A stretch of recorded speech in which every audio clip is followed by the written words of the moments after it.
Hello friends, welcome to exam तक। साथियों, आज जैसा कि आप लोगों ने देखा, मध्य प्रदेश हाई कोर्ट जबलपुर में अपनी सुनवाई हुई और उस सुनवाई को आपने अच्छे से देखा होगा। तो मैं आपको उसी के उपलक्ष्य में बताने जा रहा हूँ कि आज अपनी सुनवाई बहुत अच्छी रही। मतलब जैसे माननीय विज्ञान शाह सर के नेतृत्व में और रमेश्वर सर के नेतृत्व में आज अपन को जिस प्रकार से टीम की रणनीति बनी थी, उसी प्रकार से सारे आर्गूमेंट हुए हैं और उसी तरह से सब कुछ हुआ है। तो आज आपके बारे में बताने जाऊंगा। सबसे पहले तो डीएड और बीएड की सुनवाई हुई। सुनवाई में मैंने एग्ज़ाम तक के माध्यम से आपको पूरी सुनवाई दिखाई। सुनवाई में आपने देखा होगा काफ़ी आर्गूमेंट किए गए, दोनों पक्षों की तरफ से थोड़ा बहुत बहस हुई, दोनों पक्षों में बात हुई कि क्या क्या आर्गूमेंट रहा, क्या क्या वो रहा। तो इसमें जब दोनों पक्षों में सुनवाई चल रही थी तो बीएड पक्ष की तरफ से माननीय रूपरा महोदय बात कर रहे थे कि मतलब कैसे नियुक्ति रद्द होंगी, कैसे क्या होगा। तो जज महोदय ने बोला कि मिस्टर रूपरा जी, आप इस बात पर मत कीजिए, इसके लिए हम बैठे हुए हैं, क्या होगा क्या नहीं होगा इसके लिए हम बैठे हुए हैं। तो रूपरा जी की सारी बातों को नेगलेक्ट करते हुए माननीय जज महोदय ने उनको डायरेक्टली मना किया था, आपने देखा होगा। और दूसरी बात, अब इसके बाद जो दूसरी दोनों पार्टी अलग अलग खड़ी हुई थी। अब दूसरी बात अपने लिए प्रॉफिट वाली ये रही कि जो सरकार के लिए जवाब पेश करने को दिया गया था 4 प्रकार के प्रश्न, क्या आप ये बताइए कि मतलब कितने कैंडिडेट डीएड क्वालिफाइड हैं, कितने कैंडिडेट बीएड क्वालिफाई हैं। तो ये भी आपको इसका भी पॉजिटिव रिजल्ट मिल चुका है कि सरकार ने ये भी डाटा पेश कर दिया है। अब किस प्रकार से पेश किया है वो देखा जाएगा, लेकिन अपने लिए सरकार ने डाटा पेश कर दिया है। ये आप लोगों के लिए एक अच्छी खबर है, क्योंकि डाटा पेश होना ही इम्पोर्टेंट था। अब डाटा पेश हो चुका, क्या हुआ क्या नहीं हुआ इसके बारे में अपन देखेंगे, अब जब ही पता चलेगा। अब तीसरी बात यह है कि मतलब सरकार की तरफ से अब कोई समस्या नहीं है, जो होगा डाटा में और क्लियर आपको वीडियो के माध्यम से जानकारी आपको पता लग जाएगी।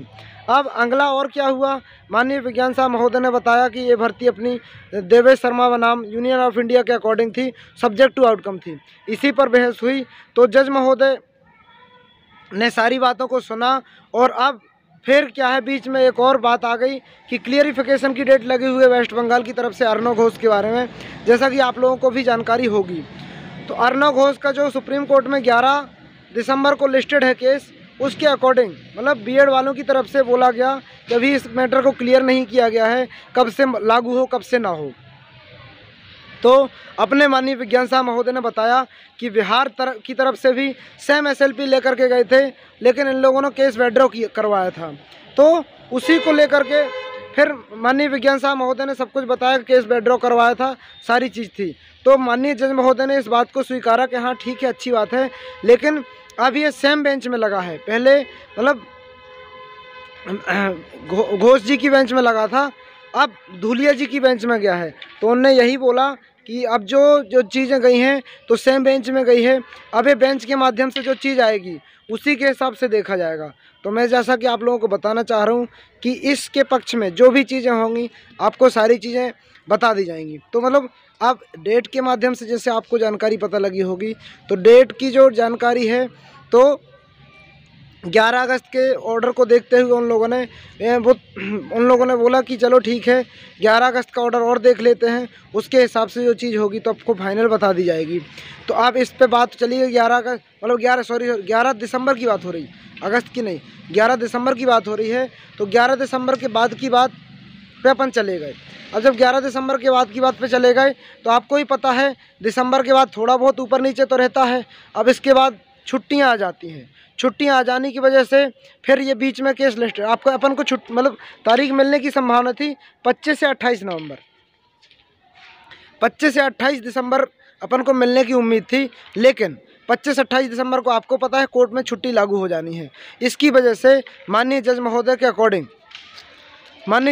अकॉर्डिंग डेट को आगे बढ़ाया गया। डेट को आगे यानी कि जनवरी में मतलब लिस्टेड करने के लिए बोला गया। अब आपको बता दूं और क्या क्या हुआ।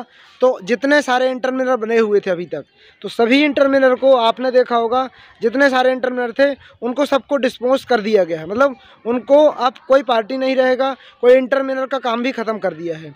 अब उसमें आपको कोई समस्या नहीं जानी है। इंटरमिनर की तरफ से भी आपने देखा माननीय जज महोदय ने किस प्रकार से इंटरमिनर को किया। तो जो वकील थे विपक्ष पार्टी की तरफ से वो अपने उल्टा मुंह भागे और अब आपने देखा कि देखिए कोर्ट में धैर्य संयम लगता है। तो साथियों सभी को मैं यही बोलना चाहूँगा, आप लोग धैर्य बनाए रखें, आपके ही पक्ष में फैसला है। कितने अच्छे आर्गूमेंट किए उनने, कितना अच्छे। अब रही बात डेट की, तो देखिए डेट का तो मैंने आपको पहले भी सूचित कर दिया था कि 10 से 15 डेट बढ़ने की संभावना है। अब उनने थोड़ा सा डेट को इसलिए बोला क्योंकि बीच में छुट्टी है। अब छुट्टी अगर नहीं होती, आप ये देखिए ना, छत्तीसगढ़ की डेट 18 से 19 नवंबर गई हुई है, तो अपनी तो 18 से 19 जनवरी सॉरी, अपनी तो ये डेट कम से कम और कम होगी जनवरी के। अब पता नहीं, मतलब अब अभी डेट का कुछ क्लियर नहीं है। जैसी डेट का क्लियर होगा तो आपको जानकारी बता दी जाएगी। एग्जाम तक के माध्यम से आपको सारी इन्फॉर्मेशन दी जाती है। जो कोर्ट में हुआ, मैंने प्रत्यक्ष रूप से माननीय विज्ञान साहब महोदय और एडवोकेट रामेश्वर सर, मतलब सभी लोग उपस्थित थे। सभी ने अपने अपने पक्ष रखे, सब्जेक्ट टू आउटकम के बारे में बताया, देवेश शर्मा जी के पिटीशन के बारे में बताया। अब अर्णव घोष के बारे में सेम बेंच में गई हुई है, इसलिए डेट का इतना हुआ है। तो आप लोग बिल्कुल ना घबराएं। देखिए फैसला अपने पक्ष में है और अपने पक्ष में ही सारी चीज़ें हैं। अपने लिए 3-4 पॉइंट पॉजिटिव कौन कौन से रहे, देखिए मैं आपको पॉजिटिव पॉइंट में आपको बताना चाहूँगा। पहला पॉजिटिव पॉइंट, सरकार का डाटा रिप्लाई आ गया। देखिए लगातार सरकार रिप्लाई नहीं दे रही थी, आप लोग बोलते थे सरकार रिप्लाई देगी या नहीं देगी, तो ये भी आपके पक्ष में था, रिप्लाई आ गया। दूसरा देखिए, बीएड वालों की सारी आईए डिस्पोज कर दी गई। आप लोगों ने भी देखा और आप अभी देख सकते हैं कि बीएड वाले जितने थे उनकी आईए डिस्पोज कर दी गई हैं। वो कुछ टाइम बाद आपको ऑनलाइन माध्यम से भी देखने को मिल जाएगा, क्या डिस्पोज हुआ क्या डिस्पोज नहीं हुआ। तो इस पर भी आपको सारी इन्फॉर्मेशन मिल जाएगी कि मतलब इनका सब कुछ डिस्पोज कर दिया गया है। और बाकी अब देखिए, अब पार्टी कौन बची, मतलब डीएड पार्टी बची हुई है। और सरकार ने तो अपना पक्ष रख दिया, क्या करना क्या नहीं करना सरकार की तरफ से भी हो गया। अब माननीय जज महोदय को एक और मतलब उनके लिए अंतरिम राहत हो सकती है। तो आपने जब इतना देखिए सब्र किया है तो थोड़ा सब्र कीजिए, सब्र का फल मीठा होता है। क्योंकि लगातार देखिए धैर्य संयम से आप कार्य करेंगे तो जीतना आपका तय है। देखिए कोशिश करने वालों की कभी हार नहीं होती। देखिए लगातार अपन कोशिश कर रहे हैं, सब कुछ अपने पक्ष में ही आ रहा। थोड़ा जल्दी जल्दी भले हो जाता है या थोड़ा लेट हो जाता है, तो डेट अपनी 15-20 दिन की ही मिलनी थी। अब देखिए आज 5 हो गई, अगर 20 दिन की बाद मिलती तो 25 मिलती। और आपको ही पता है विंटर सीजन चालू होने वाला, हाईकोर्ट की छुट्टी चालू होने वाली, इसकी वजह से डेट आगे मिली है। तो आप लोगों को बिल्कुल भी नहीं घबराना कि डेट क्यों मिली हुई है। टीम लगातार कार्य कर रही है, डीएड संघर्ष समिति लगातार कार्य कर रही है। आप लोग धैर्य बनाए रखें, अपनी रणनीति से ही अपन कार्य कर रहे हैं, उन लोगों के तरीके से अपन कार्य नहीं कर रहे हैं। आपकी रणनीति बहुत अच्छी है और अपनी डीएड संघर्ष समिति हमेशा साथ है, एकजुटता के साथ कार्य कर रही है। इस वीडियो को प्रत्येक डीएड साथियों तक भेज दीजिए ऐसी सही और ऑथेंटिक जानकारी के साथ।